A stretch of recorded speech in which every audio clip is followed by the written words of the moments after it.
طویل چھٹیوں کے زمانے میں گوتم نیلمبر اپنے ساتھیوں کے ہمراہ یا تنہا اپنے مقلم اور رنگوں کی کلیاں لے کر دور دور نکل جاتا۔ اسی طرح وہ ایودھیا گیا۔ یہ ایک واقعہ تھا کہ اب اس کا دل صرف و نحو میں نہیں لگ رہا تھا۔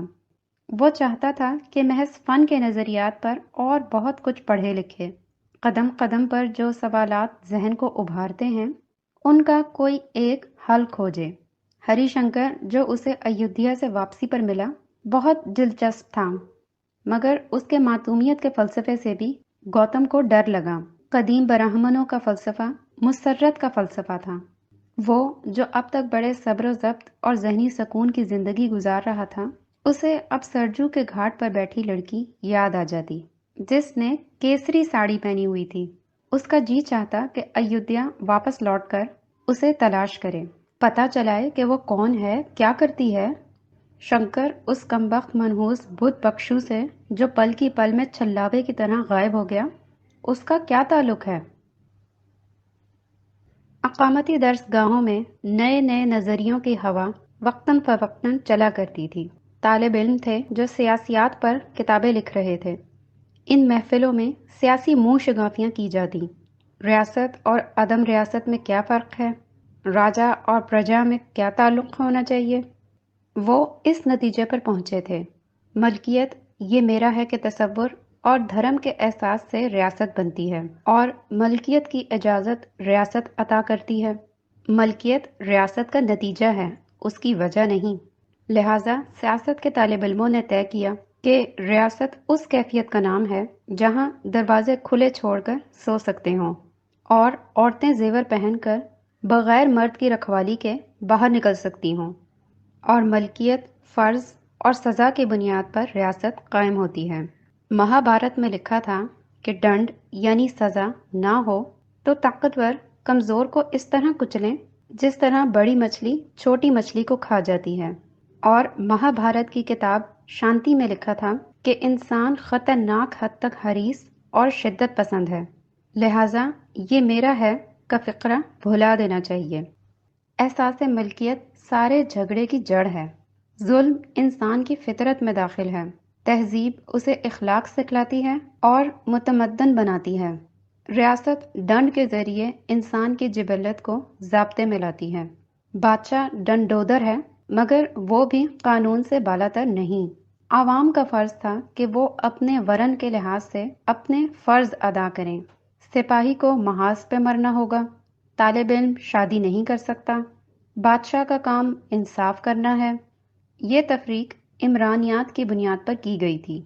چنانچہ جب ریاست ظہور میں آتی ہے تو پرجا کے ساتھ لا محالہ ورن آشرم کا بھی ظہور ہوتا ہے۔ اگر پرجا اپنے فرائض انجام نہ دے تو ورن آشرم کا خاتمہ ہے۔ سیاسی آزادی کا تصور ان سب کو بہت عزیز تھا۔ یہ آزاد انسانوں کا سماج تھا۔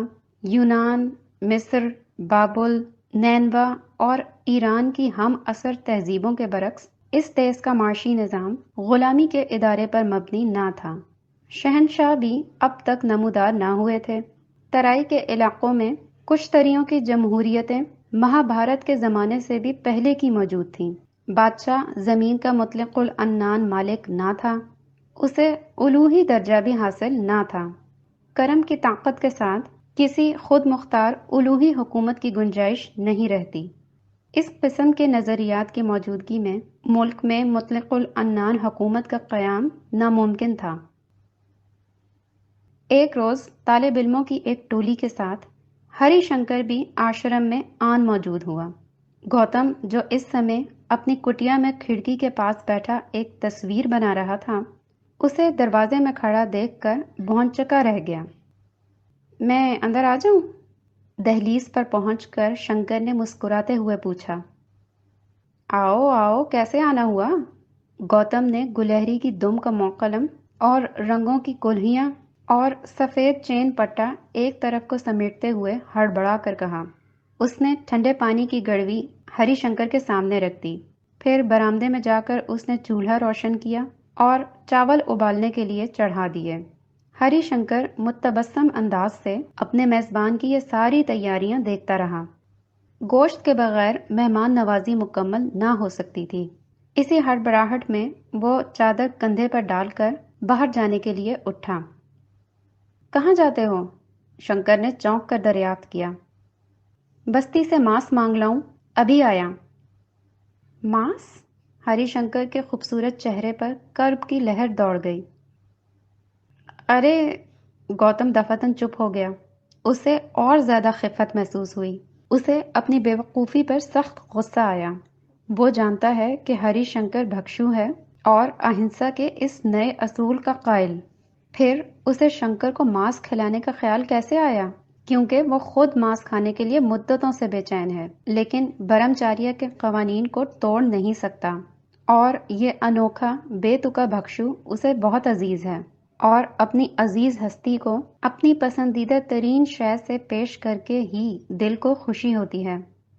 اچانک اسے خیال آیا کہ ایک اور پسندیدہ شے ہے جسے وہ سرجو کے اس پار چھوڑ آیا ہے۔ غالباً وہ دونوں چھوڑ آئے ہیں، اور ہری شنکر اسے جانتا ہے، اور حسد کا جذبہ اس کے دل میں امڈا اور اس کے چہرے پر سے ایک بادل سا گزر گیا۔ برہمن، ایک بات بتلاؤ؟ شنکر نے پوچھا۔ خواہشیں تم کو بہت ستاتی ہیں؟ یعنی؟ مثلاً یہی ماس کی خواہش۔ پتہ نہیں۔ تم نے کبھی قربانی کے فلسفے پر غور کیا ہے؟ آج کل میں اسی پر غور کر رہا ہوں، مگر کس طرح کی قربانی؟ جان کی یا روح کی؟ جو بھی شے تمہارے تصرف میں آئے گی وہ گویا اپنے وجود کی قربانی تمہیں دے گی۔ میں سمجھا نہیں۔ تم خوب سمجھتے ہو۔ میں کیا کر سکتا ہوں اگر… گوتم نے گھبرا کر بات ٹالنا چاہی۔ اگر میرے پس منظر میں خون ہے، میرے چاروں طرف خون ہے، میں اتنے سارے خون کا کفارہ کس طرح ادا کروں گا؟ ہری شنکر خاموش رہا۔ پھر وہ دونوں جا کر کھڑکی میں کھڑے ہو گئے۔ مجھے زندگی کے متعلق کچھ بتلاؤ۔ تمہاری زندگی تمہاری اپنی ہے، میری زندگی سے علیحدہ ہے، میں تم کو کچھ نہیں بتا سکتا۔ گوتم نلمبا نے نظریں اٹھا کر شنکر کو دیکھا، جو بڑی دلچسپی سے پیتل کی ایک تختی پڑھنے میں مصروف تھا۔ کھڑکی کے باہر گیندے کے پھول غروب آفتاب کی روشنی میں کرمزی نظر آ رہے تھے۔ گوتم کی جھنجھلاہٹ بڑھتی گئی۔ چلو باہر چلیں، اندھیرے میں میرا دم گھبراتا ہے، ہری شنکر نے یک بیک وحشت زدہ ہو کر کہا۔ وہ دونوں آشرم کے باغ سے نکل کر گاؤں کے رستے پر آ گئے۔ بارشوں کا زمانہ کب کا ختم ہو چکا تھا۔ فضا میں ہلکی سی خنکی آ گئی تھی۔ چوپال کی طرف سے بھاٹ کے گانے کی آواز اب زیادہ صاف سنائی دینے لگی تھی۔ گوتم خاموشی سے شنکر کے ساتھ ساتھ چلتا رہا۔ پھر ٹھٹک کر اس نے اداسی سے کہا، تم خود پرست ہو ہری شنکر، تم کو دوسروں کی پرواہ نہیں۔ اپنے ذہن کے بل پر اپنے آپ کو ارہت کے درجے پر پہنچا دینا کون بڑی بات ہے؟ تم کو اس سے کیا غرض کہ دوسروں پر کیا بیت سکتی ہے؟ مجھ کو خوب معلوم ہے کہ دوسروں پر کیا بیت سکتی ہے، ہری شنکر نے مختصراً جواب دیا۔ آؤ ادھر چل کر دیکھیں کیا ہو رہا ہے۔ گوتم چپ ہو گیا۔ وہ دونوں چوپال کی طرف بڑھنے لگے۔ تم بھیشم کا قصہ سنو گے؟ مجمع کے قریب پہنچ کر گوتم نے ذرا غیر یقینی انداز میں اپنے ساتھی سے پوچھا۔ کیا حرج ہے؟ ان دونوں کے برہمچاری لباس دیکھ کر سامعین نے فوراً تعظیماً ان کے لیے جگہ خالی کر دی۔ بھاٹ لہک لہک کر قصہ سنایا کیا۔ گوتم نے اسے پہچان لیا۔ وہ شراوستی کا برہمن تھا۔ اس نے وہیں سے کھڑے کھڑے مسکرا کر اسے پرنام کیا اور خود بھی قصہ سننے میں مصروف ہو گیا۔ سڑک پر آ کر تاروں بھرے آسمان کے نیچے گوتم نے ایک لمبا سانس لیا۔ بھاٹ کی آواز اس کا تعاقب کرتی رہی، بھیم ارجن کرن، بھیم ارجن کرن بھیم۔